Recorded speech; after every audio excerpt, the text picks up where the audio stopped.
ఎలాంటి ప్రవర్తన దేవుడు కోరుతూ ఉన్నాడు? మీరు ఈ మాటను గుర్తుపట్టాలి.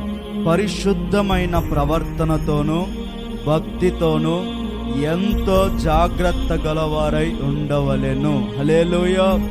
పరిశుద్ధమైన ప్రవర్తన కలిగిన భక్తితో మనం ఏం చేయబడాలంట? జాగ్రత్త పడతా ఉండాలంట. ఈరోజు దేవుడు మన దగ్గర నుండి కోరుతుంది ఏంటంటే పరిశుద్ధమైన ప్రవర్తన. మన భక్తి విషయములో పరిశుద్ధమైన ప్రవర్తన ఉండాలి. దాని విషయంలో మనం జాగ్రత్త పడాలి. ఈరోజు మన ప్రవర్తన ఎలాగుంటూ ఉంది? పరిశుద్ధమైన ప్రవర్తన కలిగిన వారిగా మనం ఉంటూ ఉన్నామా? పరిశుద్ధమైన ప్రవర్తనలో మనం నడిపించబడుతూ ఉన్నామా? మన భక్తి జీవితములో అంట దేవుడు ఇష్టపడేది ఏంటంటే పరిశుద్ధమైన ప్రవర్తన కలిగిన వారిగా మనం నడిపించబడాలి. హల్లెలూయా. దేవుడు మనల్ని చూసి ఆ విధంగా ఆనందపడేటట్లుగా మనం ఉండాలి.